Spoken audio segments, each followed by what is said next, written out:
On behalf of the Seattle Asian American Film Festival, I'd like to welcome Emily, Larissa, and Baldwin for joining us from their films Far East Deep South and Tao Chi, and joining us for a remote Q&A about their films. So thank you so much for joining us for a conversation and sharing your film. So first of all, could you all introduce yourselves, your name, your pronoun, your role in the film, and what film you worked on? So let's start with Emily and then go down. Hi, I'm Emily. The pronouns are she, her, and I worked on Tao Chi as a director and a cinematographer. Hi, my name is Baldwin Chiu, and I'm the producer of Far East Deep South. This is my wife, Larissa Lamb. And I am the director of Far East. Let's try that again. I should know the title of my film, right? It's Far East Deep South. I am the director, and my pronouns are she, her. Awesome. So the first question I'd love to ask is, what inspired you to make the film, or how did you get involved? This time, let's start with Far East Deep South. People. Yeah, I guess it started off A funny thing happened on the way to Mississippi. Yeah, it started off as just like a family journey, just to discover our family roots. We thought it would be a home video.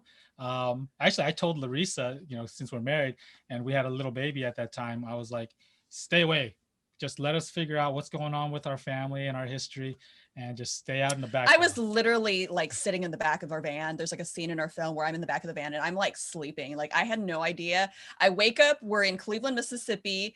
I walk into a Chinese heritage museum that people will see in the film, right? And I'm like, what is going on here? There were Chinese people in Mississippi during segregation. And I said, and all these crazy things happened that, you saw in the film. And I'm like, what is going on? People need to know this history. Like, this is an amazing story. So that is why we did a film. Yeah, and growing up from the South, I learned a lot from your film. So oh, really? Yeah. What part of the South? Virginia. Oh, okay. So I'll it's talk a different about part that. Of the South. Yes. That's a whole different part. Whole different part. Yeah, let's go to Emily then for what inspired you to make this film. How you involved? So I was actually at a study abroad program with NYU in Havana, Cuba. And from a few blocks from where we lived, there was a Chinese restaurant. And we know that Cuba isn't really like a big immigration country. And I didn't even know that there were Chinese people like moving to Cuba to live there. So when I tried to interview that Chinese restaurant, they actually referred me to this other Chinese restaurant further away who was run by a Chinese woman. And I thought I wanted to interview her because she's a woman in like a foreign country, in a country where like machismo is kind of like a big thing. And so I found her after a series of phone calls. I don't really know Spanish, so I had to get my translators to call the restaurant consistently, talk to her brother, talk to her coworkers, but never found her through the phone call. So I actually had to go to a restaurant and eat there and just sit there and wait for her to show up. And then when she showed up, she was like smoking a cigarette, wearing like all red.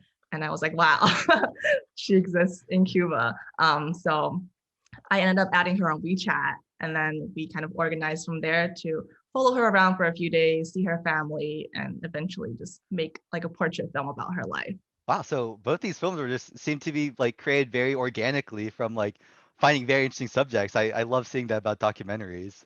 So I guess I have like a couple questions specifically for each film. So Far East Deep South, specifically, I'm gonna be honest, like when I saw Baldwin's father's reaction to going back to the South saying there's nothing back there, I was expecting to see a lot more struggle, racism, generational divide rooted in what many believe is the South, what I believe is the South as well. So instead, seeing the juxtaposition of seeing the support from the community going back there was just really amazing.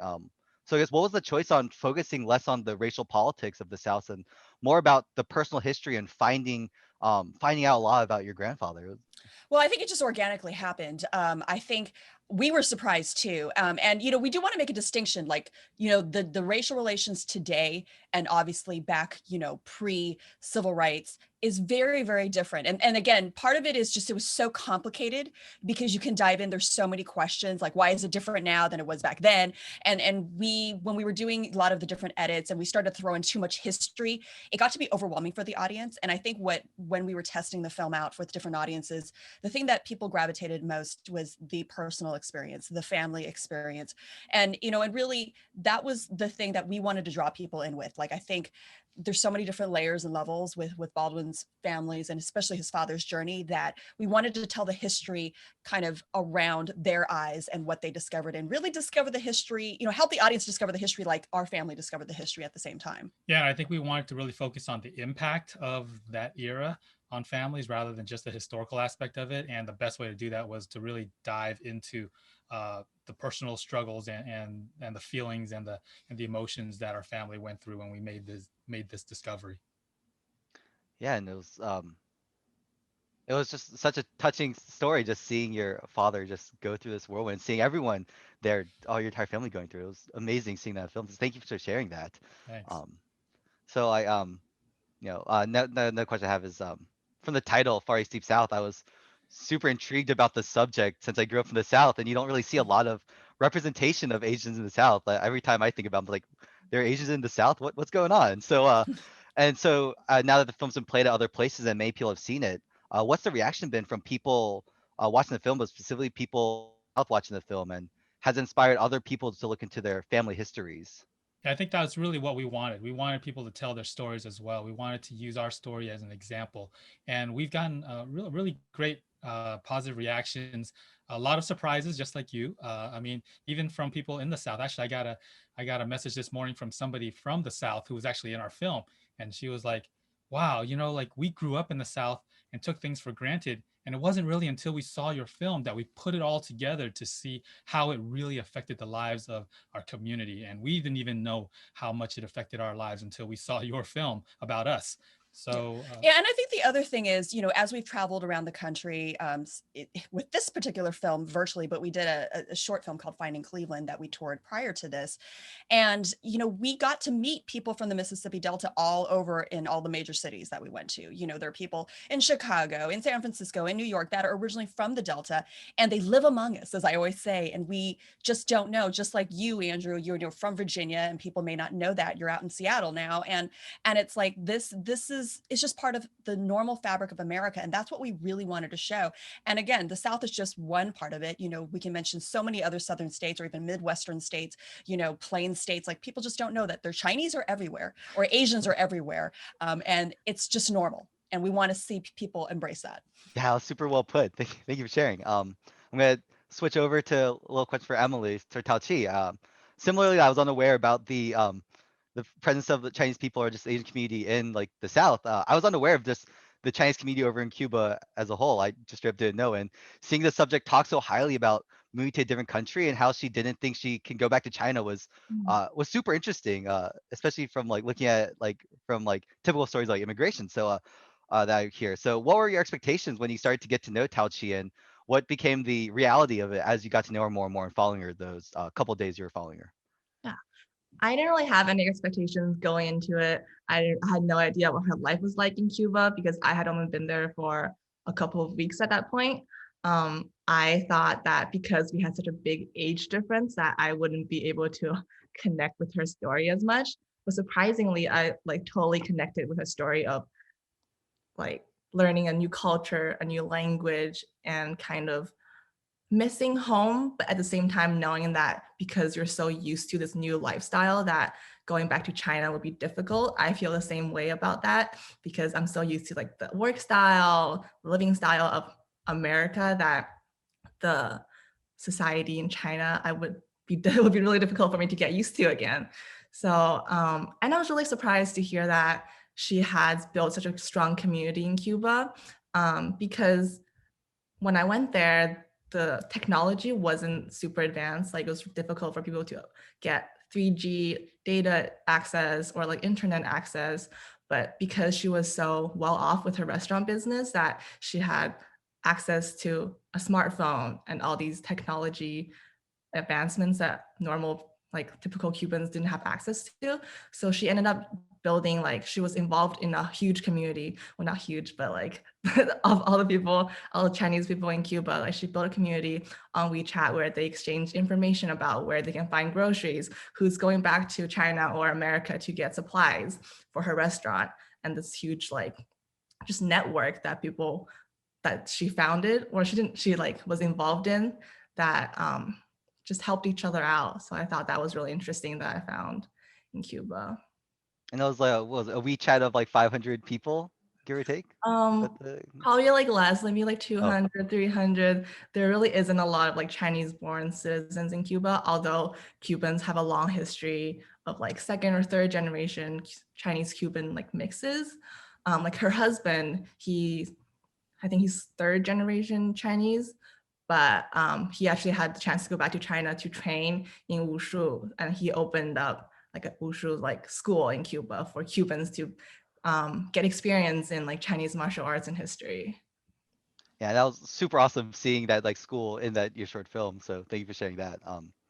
So I guess both films kind of talk about immigration and the difficulties behind it, but also uh, very surprisingly positive support from the community that they were in or still very deeply embedded in. Can you share a little bit more about the community that you found while making the films and thoughts about that? So this time I'll start with Emily. Just uh, yeah, The community I found while making the film. yeah, or like the community that was Tao Chi found while making the film. I think there it was like super important and it sounds super crucial that throughout like her time in Cuba, like she found a community that she is a part of and she uh, gets support from. Yeah. So for her, when she opened up her restaurant, she actually told me about how she recruited a lot of her friends and family from back home to come to Cuba to join her business. And when she first arrived there, even though she only had her husband and her family, the Cuban people are so welcoming and nice. When I was making the film there, when I was looking for subjects to make the films about, we would just be walking around the street and people would come up to us seeing that we're foreigners and ask us what we're doing there and try to help us. Like a lady came up to us when walking down the street and was just like, oh, like my husband works at this place and his friend works at this other place. Like you could find out their stories and to make your project. And with how she like, while I was filming with her, she was giving advice to like my friends and my crew members about their films to like, oh, you can go there and there to find your stories. So everyone's just like connected. A lot of things I found in Cuba was by word of mouth. So the community there was just so welcoming. That's actually super beautiful. Um, so I guess over to Larissa and Baldwin, same question. Can you share more about the community that you found while making this film or the community that you're learning about? Yeah, what was interesting is when we first arrived, we were asking earlier about like kind of the expectations and the stereotypes of like, oh no, we're going to run into a bunch of Southern rednecks. And the thing that was amazing to us, and we live in California, we're currently, in LA, and everywhere, people will maybe call us like, oh, this Chinese couple or, Chinese American filmmakers. We got there and people were surprised, not that we were Chinese, that we were from California. So it wasn't like, everywhere we went, it was like, oh, we would think people would like, oh, there's this Chinese family, there's these foreigners or whatever here, right, in Mississippi. But no, it was actually, we were foreign because we were from California. And it's like, there's this family from California looking for their grandfather's grave, like everywhere. They're like, what are you doing here? Because we're from California. And the accents that we heard from the community, like they wasn't like Chinese accents that they were expecting to hear from us. They were like, it's not because they were like, oh, we don't understand you because you have a Chinese accent. They couldn't understand us because we had a Californian accent. And we're going back and forth like, what did you say? No, what did you say? Wait, we're both speaking English. Yeah, so it was Southern accent. It was a very different culture clash. And so, but ultimately what we found is, almost everyone in our film, that you see, they've become family. I'm actually married to the family, but like Baldwin, I mean, he really found a long lost family, even though his grandfather isn't alive anymore, but the fact that they all embraced him like kind of as their own now, I kind of get emotional thinking about it and I miss the Southern cooking, and in this virtual world, like we can't go back and celebrate with them because man, they all just invite you into their home and just give you lots of food. And actually our first trip, we really wanted to learn more about the Black community. And so when we finally were able to make Far East Deep South, we really went back there to go look for them and to really hear from them and hear their voice. For better or for worse, we didn't know what we were going to find. We were kind of afraid to hear what their thoughts was because we heard from the Chinese community, we heard from the white community, that we all lived in the Black community and that Blacks were our customers and we kind of needed each other. But it sounded nice and everything, but then I was We're like, like, well, we're the cynics, we're from the big city. We're like, what was yeah, I it was like, really yeah, like? but then how come we don't hear the story from them? Let's hear it from their mouth. Let's hear if they really liked us or not. And we were like, oh, what if they really didn't like us?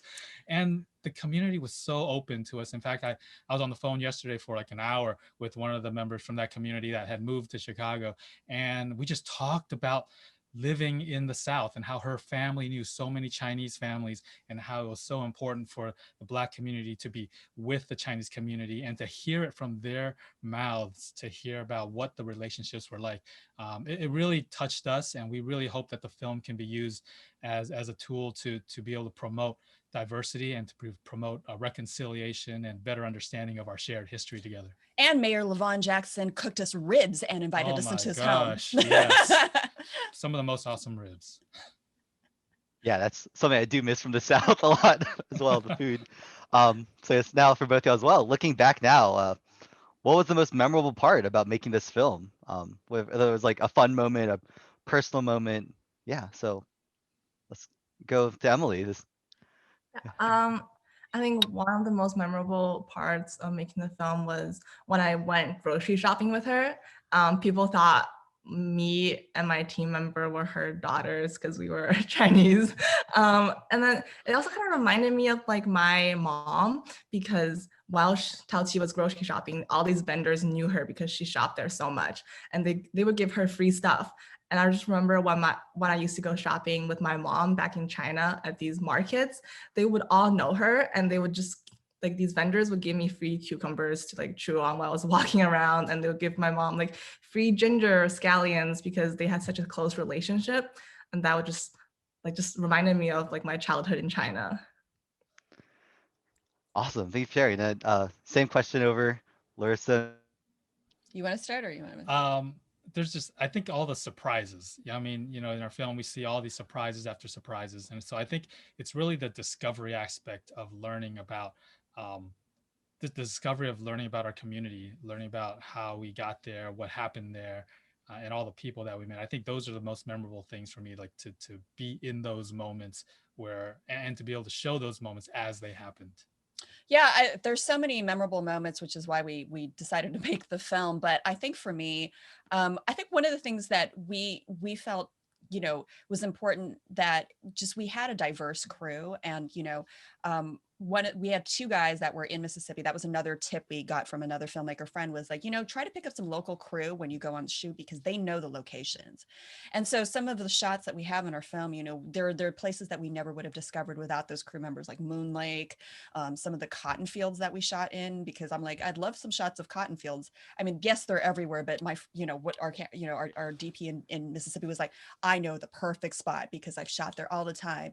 But really, more importantly, the two of them, who happen to be white, they learned a lot and were so touched by the experience that now they are kind of ambassadors for us, in a sense, especially when there was all this anti-Asian racism going on last year at the beginning of the pandemic. One of our camera guys, Jason, he was posting all over his Facebook. He's like standing up for us, and just, and that really touched my heart, because we know that we made an impact. I mean, I don't think he was, blatantly racist like prior to meeting us, that's not what I'm saying. We made him less racist, but like the fact that I think he had a personal connection now to that maybe he wouldn't have spoken up about it, I don't know, a few years ago before meeting us, but like now, because of this experience, he is deeply, understanding of our experience. Mm. Yeah, the solidarity that you all created from like learning and just like shared learning is awesome to hear about. So thank you for sharing. So I guess last question: where can people follow your film and your other future works? Uh, Emily, let's start with you again. Yeah. Yeah. Um, so my film hasn't been publicly released yet, but I'm planning on releasing it on Vimeo by Chinese New Year or Lunar New Year. And you can follow my other work on my website, emily-feng.com. Cool. And Larissa and Baldwin. Yeah. Well, we could make a kind of announcement, probably. Yes. Okay. So the version you guys are seeing at Seattle the full Asian version. American Film Festival, but yes, we have a slightly edited version that will be debuting on World Channel PBS America Reframed in May. Date to be announced, although by the time of this airing, hopefully we'll have a date. So you can go to our website, fareastdeepsouth.com, to find out updates. Please subscribe to our newsletter, and you can follow us on social media. Our socials are on the website as well. And we also have education distribution to announce. So everybody that is in the university system, so students, faculty, they are able to watch our film. You just go to New Day Films. Or you can also connect that through our website, fareastdeepsouth.com. It connects us to our educational distribution. Because that's our major goal. Our major goal is education, to teach people about our shared history, teach people about what happened in the South, and really just redefining and letting people know how American we really are. Yeah, and so if you know teachers out there at universities or even in middle schools and high schools, please go to our website and to our education tab, and we'd love to connect with you and get our film into your schools. Awesome, thank you. So with that, I'm gonna wrap this up. Thank you all so much for tuning in, sharing your film, and thank everyone that's watching for joining the 9th Seattle Asian Film Festival. We greatly appreciate your support for the festival and our community. If you've not done so already, please take a moment to fill out the festival participant survey. There's a link in your confirmation email. The data from the surveys help get us grants and sponsorships to make this festival possible. And it's another way to support SAAFF. You can also check out other programs at seattleaaff.org. Tickets are still available. So on behalf of the Seattle Asian Film Festival, thank you, stay safe, and stay healthy. Goodbye. Bye. Bye.